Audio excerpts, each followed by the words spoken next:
안녕하세요. 정수경입니다. 1장 두 번째 시간 수업 시작하도록 하겠습니다.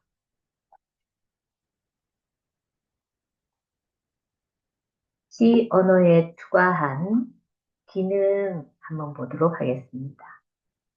C++은 C 언어의 단점에 객체 지향의 개념을 추가해 놓은 언어가 바로 C++이라고 했습니다. 그래서 기존에 있는 C 언어에다가 추가한 기능이기 때문에 C++의 특징이다 이렇게 봐도 과언이 아니다 이렇게 보시면 됩니다. 새로운 문법적인 내용이다 이렇게 이해하시면 되겠죠. 첫 번째가 함수의 중복입니다.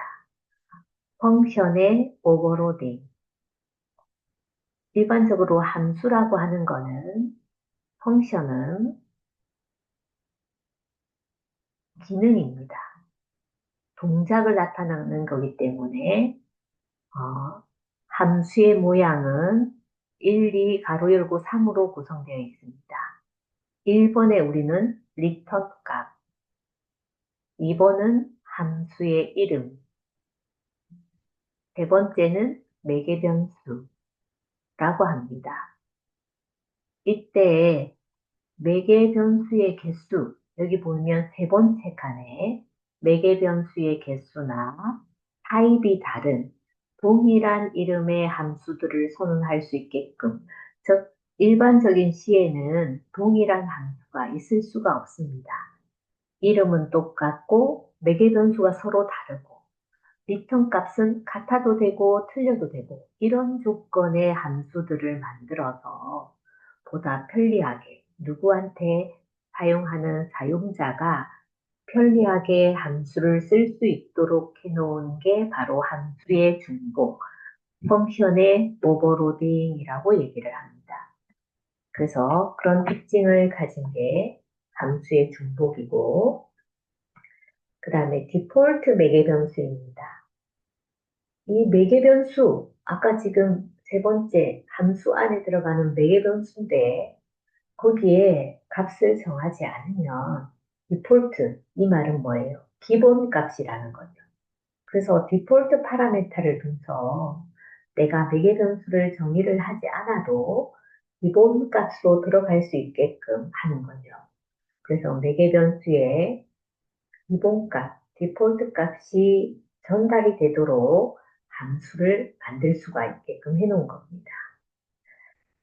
그 다음에 참조와 참조 변수, 일반적인 레퍼런스인데 하나의 변수에, 즉 변수라고 하는 거, 인티즈 i 이런 게 바로 변수죠. 그런 변수에 나 이거 이름을 다른 걸로 할게. 이 i는 다른 별명으로 테스트 i야. 즉 하나의 공간에 i로도 접근이 가능하고 테스트 i로도 접근이 가능하게끔, 즉 별명을 사용하는 그런 참조 변수를 도입을 한 겁니다.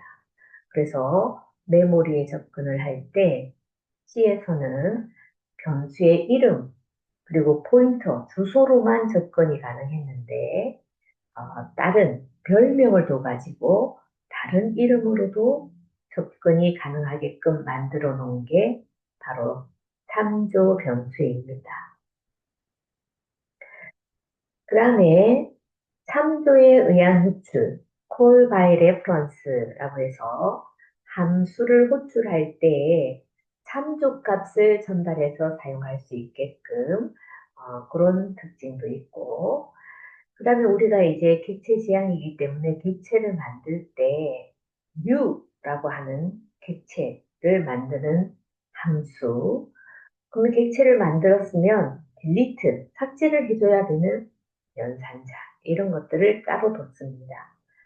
우리가 이제 C를 배우게 되면 memory allocation malloc 함수라는 게 있습니다.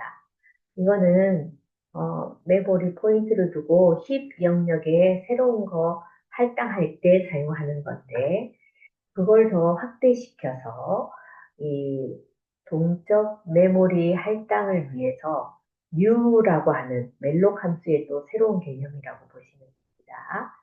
동적 메모리 할당, 그리고 할당된 거를 해지를 해줘야 됩니다.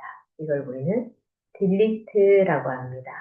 이렇게 new와 delete 연산자를 새로 도입을 했고, 그 다음에 연산의 재정의, 즉 연산이라고 하는 거 대표적인 게 사칙 연산이 있죠. 그 중에서도 더하기 연산을 한번 생각해 보겠습니다. 3 더하기 4는 7이라고 하는 거죠. 그런데 이제 객체 지향은 객체 더하기 객체, 객체가 많아야 게 사람이라고 생각하겠습니다. 사람 더하기 사람, 사람은 사실 더할 수가 없는 거죠. 이거는 결혼이라는 결과가 나오게끔 프로그램을 다시 짤 수가 있습니다. 혹은 색깔 더하기 색깔, 빨간색 더하기 파란색 해버리면 보라색이 나오는 거죠. 근데 이 두 개의 색깔을 섞다, 섞는 동작을 따로 정의를 해놓은 겁니다. 이렇게 기존의 씨뿔뿔 연산자에, 즉 기존의 더하기 연산자에 새로운 연산을 정의한 겁니다. 사람이 더하면 결혼이 되고, 색깔을 더하면 세 개 합쳐놓은 게 나오고, 이런 기능을 추가해 놓은 게 바로 C++ 언어다. 이렇게 보시면 되겠습니다. 그리고 제너릭 함수와 클래스라는 개념입니다. 제너릭 하면 일반적인 그런 함수, 그 다음에 객체 지향인 클래스가 나온 거죠. 그래서 함수를 만들 때 우리가 일반적인 리턴 값, 매개변수에는 대부분 자료형이 오게 되어 있는데 여기를 대표한 값으로 만드는 거, 이런 거를 우리는 제너릭 함수라고 이야기합니다. 그러면 그 제너릭 함수 이 자리에 자료형으로 클래스가 올 수 있다는 거죠. 그래서 데이터 타입에 의존을 하지 않고 일반화시켜서 어떤 자료형이라도 다 올 수 있게끔 만든 그런 함수나 클래스를 작성이 가능하게끔 해놓은 특징입니다. 그래서 프로그램의 확장성을 키웠다. 이렇게 이해하시면 되겠습니다.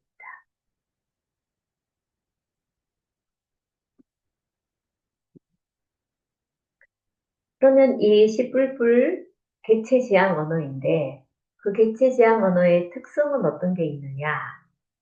우리가 앞 시간에 봤을 때 객체 지향 언어를 도입했는데 1번 캡슐화, 2번 상속, 3번 다형성.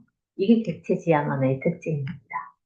그래서 객체 지향 언어의 특징 1번 캡슐화 한번 보자.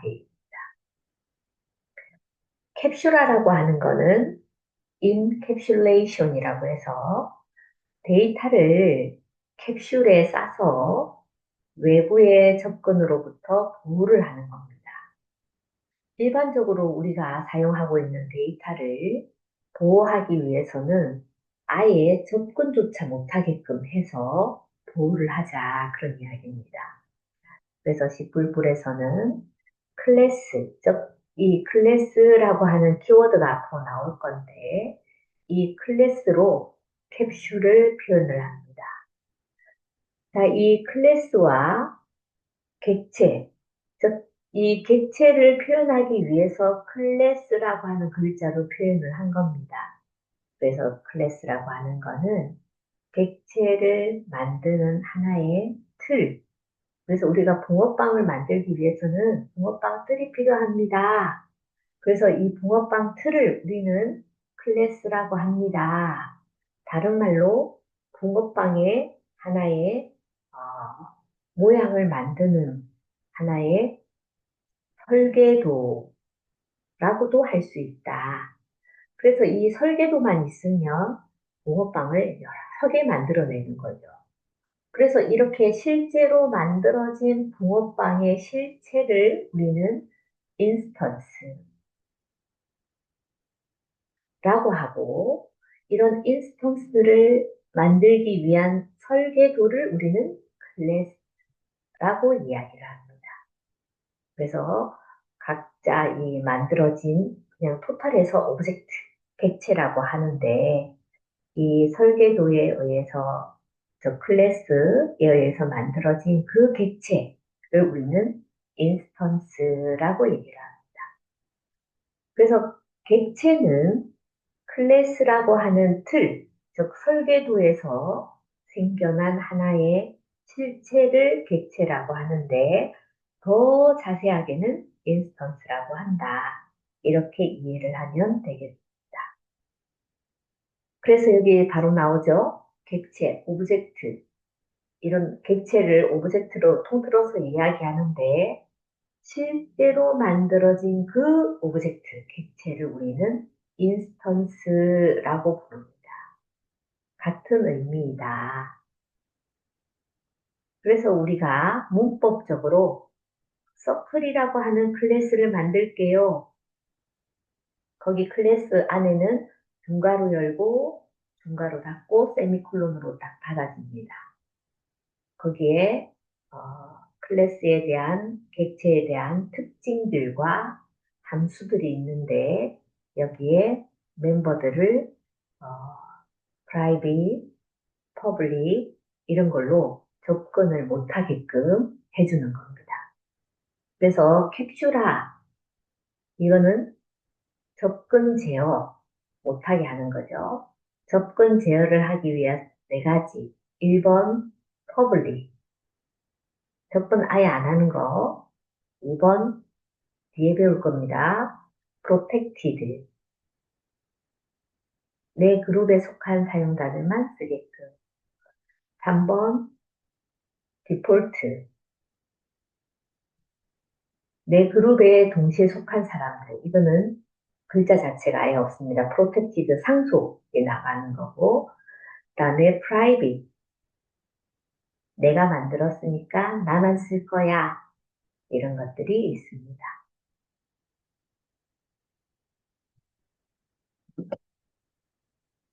두 번째는 객체 지향 특성, 두 번째는 상속입니다. 상속성. 우리가 상속한다는 말은 inheritance, 자식이 부모의 유전자를 그대로 물려받는 것과 유사합니다. 역시 뿔뿔에서의 상속은 객체가 자식 클래스의 멤버와 부모 클래스에 선언된 모양을 그대로 멤버를 가지고 태어나는 겁니다. 만약에 전화기는 기본적으로 전화를 걸다, 전화를 받다 두 가지의 동작을 한다면 이 폰을 상속받은 모바일 폰은 전화도 걸고 받는 것도 있을 뿐만이 아니라 추가해서 무선 기지국에 연결하는 거, 배터리 충전하는 것까지 추가로 이거는 기존으로 상속을 받고 있다는 거하고 똑같은 겁니다. 상속을 받았기 때문에 이런 기능을 다 갖고 있다는 겁니다. 얘는 폰은 가지고 있고요. 뮤직폰은 이 모바일 폰이 가지고 있는 것뿐만이 아니라 음악 재생, 음악 다운로드, 즉, 이 여섯 가지 기능을 다 하는 게 뮤직폰에 대한 이야기입니다. 그래서 일반 전화기를 상속받는 걸 이렇게 표시를 합니다. 화살표. 그러면 휴대전화는 이것까지도 다 가지고 있고, 음악 기능을 가진 전화기는 기존의 전화에, 휴대전화에 추가 음악 기능까지도 다 가진 것을 이야기한다. 그래서 이런 음악 기능을 가진 뮤직폰은 굳이 전화기가 가지고 있는, 휴대전화기가 가지고 있는 거를 또 만들 필요가 없다. 이것만 추가하면 되기 때문에 프로그램 작성하는데 시간이 훨씬 단축된다. 이거를 우리가 알 수가 있습니다. 그래서 훨씬 프로그램을 짜는데 시간이 줄어든다. 세이브를 할 수 있다. 그런 의미. 이게 바로 상속의 의미입니다.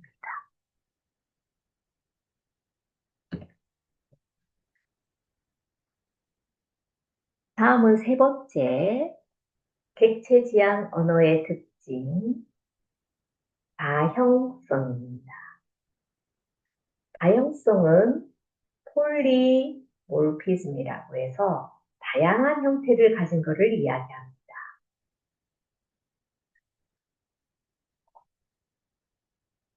하나의 기능의 경우에 따라 다르게 보이거나 아예 동작을 다르게 하는 현상을 우리는 다형성이라고 얘기합니다. 이거는 구현하는 방법은 두 가지입니다. 연산자의 중복, 아까 우리가 연산자의 중복에 제가 설명을 해줬죠. 더하기에 대한 거. 여기에 똑같이 나옵니다. 그 다음에 함수의 중복이라는 게 있습니다. 이거 오늘 설명을 해줄 거고요. 함수의 재정의 오버라이딩에 대해서 설명할 겁니다. 연산의 중복은 아까 더하기에 대한 거, 2 더하기 3은 5예요.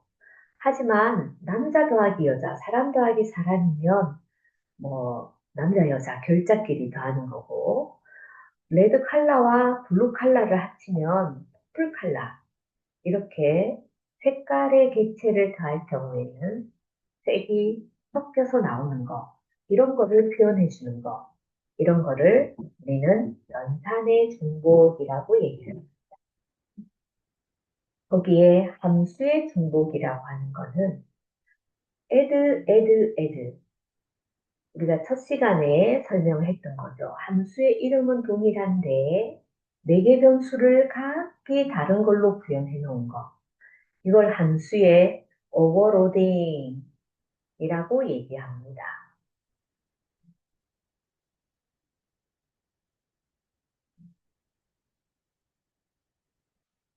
이거 함수의 중복이라고 하고 함수의 재정의라는 거는 뭐냐? 그래서 함수의 이름은 동일한데 매개 변수는 서로 달라야 됩니다. 같으면 안 됩니다. 그러나 리턴 값은 같아도 되고 틀려도 되고 이런 거죠. 하지만 함수의 재정의 오버라이딩은 리턴 값, 함수 이름, 매개 변수 모두 동일해야 된다는 게 특징입니다. 이거는 상속과 연관이 있습니다. 함수의 재정의. 동물이라고 하는 거는 소리 내기, 뭔지 소리를 낼 수 있다는 거죠. 근데 그거를 상속받은 강아지는 멍멍이라고 소리를 내고, 동물을 상속받은 야옹, 고양이는 야옹이라고 소리를 냅니다. 동물을 상속받은 닭은 꼬꼬댁 똑같은 함수, 리터값, 함수 이름, 매개 변수는 다 동일한데, 실제 동작이 틀린 거죠. 동작은 했더니 결과값이 틀린 거. 이걸 오버라이딩이라고 얘기합니다. 그래서 함수의 다형성 세 가지, 연산의 중복, 함수의 중복, 함수의 재정의에 대해서 한번 설명해 보세요. 이런 걸 오랄 테스트 이런 것들을 많이 하고 있습니다. 그래서 C에는 없는 객체 지향 언어의 세 가지 특징 중에 다형성에 대해서 잘 이해를 하자. 이 세 가지 특징 아주 중요합니다. 이게 이제 문법으로 여러분이 익혀둬야 될 내용입니다.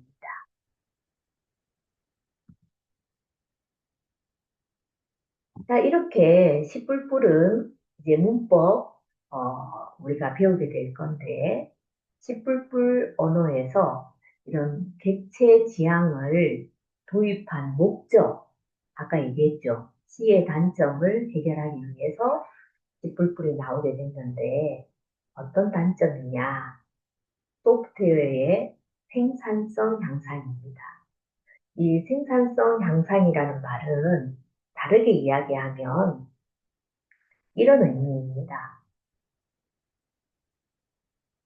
시간이 바로 돈이라는 거죠. 그래서 개발하는 데 걸리는 시간을 6개월에서 3개월로, 3개월에서 1개월로 이렇게 바뀌는 거는 프로그램 짜는 시간을 줄여야 된다는 거죠. 그래서 이런 시간을 줄이는 게 목표입니다. 소프트웨어의 생명 주기 단축 문제 해결이 필요하고 기존에 작성된 이런 코드를 재사용해야 될 필요가 느껴진 거죠. 그래서 C++ 클래스에서 상속, 굳이 있는 코드 또 짤 필요가 없다는 거죠.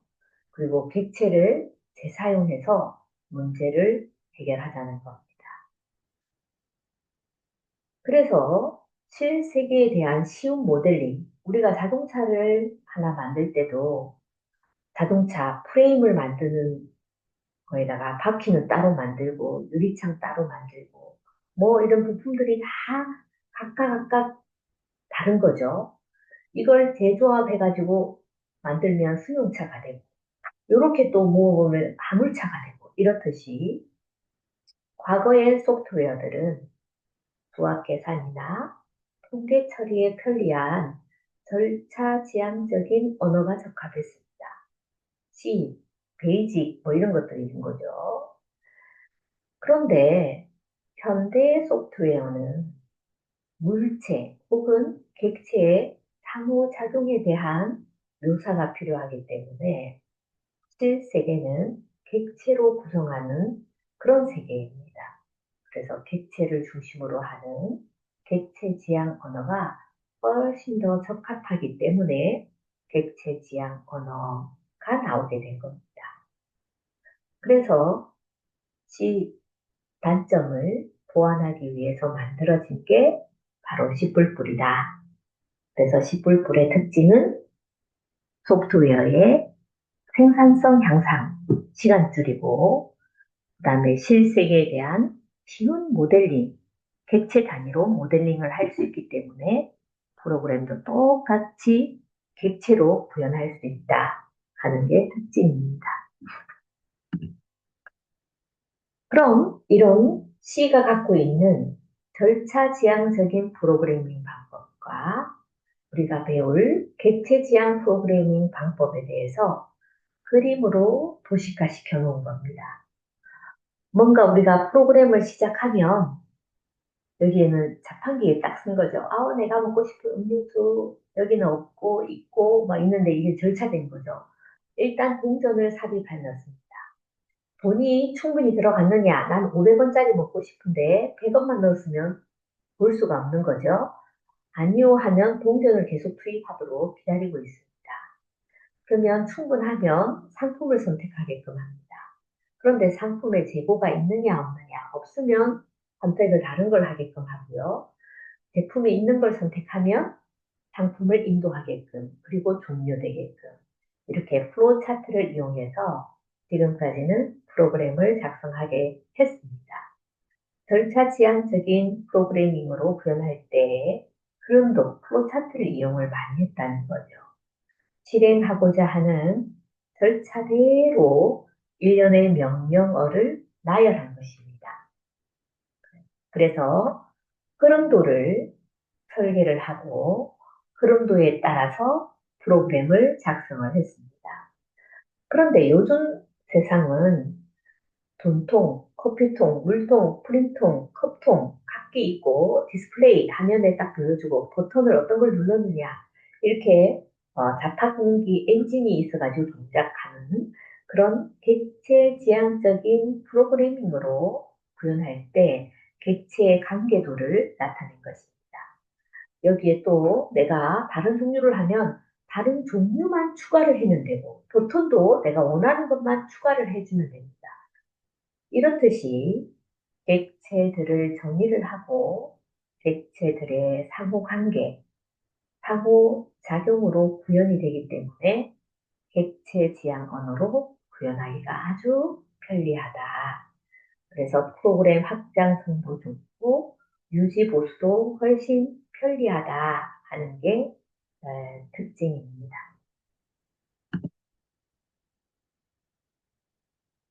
자, 그러면 이런 객체 지향과 절차 지향적인 특징을 우리가 살펴봤고요. 1교시 둘째 수업 시간은 여기까지 하고, 다음 시간에는 씨뿔뿔의 더 다양한 기능에 대해서 설명을 하도록 하겠습니다. 2교시 수업은 여기서 마치도록 하겠습니다.